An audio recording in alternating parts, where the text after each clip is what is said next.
You're watching Chicago's very own WGN News. And still to come in today's Midday Fix. Steps to take to winterize your garden this weekend before it's too late.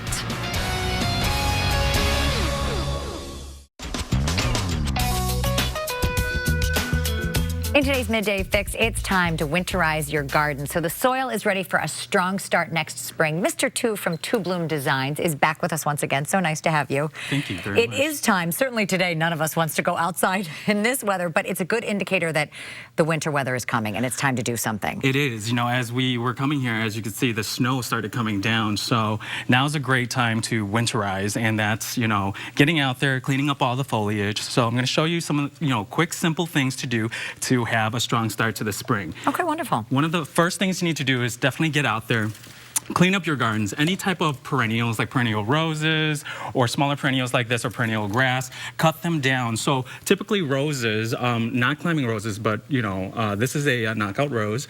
You cut them down to about a little less than half. That's what I was wondering, how far to go down? A little less than half, and try to avoid cutting where there is a thorn. So you cut kind of like right there, away from the thorn. Oh, why is that? Because if you cut by a thorn, it kind of opens it up for any type of disease or pest. Oh, so interesting. Okay. Yep.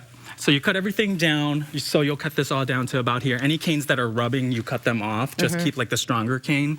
And what that does is it minimizes winter breakage as snow is lying on it. Right. Because that opens it up to more pest and disease infestation. Around the root balls, of course, of any of the perennials, clean up any dirty leaves or foliage. Perennials like this, I typically cut them down to about 2.5 to 3 inches. All around the garden. Make sure that any dead or dying foliage, especially in your vegetable gardens, clean out all your annuals, root balls and all. Okay. Now for the grasses, do I have to cut those down? Because I kind of like the look of it. And that's fine. A lot of people actually leave it till past autumn, and then you can cut them down afterwards. Okay. Okay. And that's not going to hurt them, and they're going to grow well next year. Okay. It's not going to hurt them at all. I have a large garden, so I have to start in phases. So I actually start now. So I cut these typically down the same way to about 3 or 4 inches.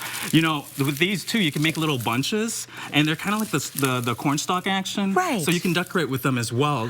Especially with the maiden grass and the pampas grass, they're really pretty. So you can. So then you've still cut them down, but you can still use that look because I like the look of it. Exactly. So the other thing I'll want to remind people too is often use a Clorox wipe or anything that's a disinfectant and clean your pruners, because that's how diseases spread too as you're cutting through the plants. I never thought about that. Yeah, so that keeps everything nice and clean. Okay. So the second important thing that I always recommend people doing is mulching, and what that does is it actually keeps the soil at a moderate climate, and it doesn't fluctuate too fast. Now last year we had a lot of loss in perennials, especially like stuff like boxwoods and stuff, because we had such a severe winter. So go out and if you can invest in a leaf blower. This is a 2-in-1 leaf blower and vac. What it does is it breaks it down as well, and it's about like $50. Right. So this doesn't just blow the leaves away; it sucks them in and turns them into mulch for you. Exactly. No so sense in buying it at the No sense store. in buying mulch. Leaves are such an invaluable asset to our garden, because once they break down, as you can see, I have this visual here to show the different phases, how the leaves break down.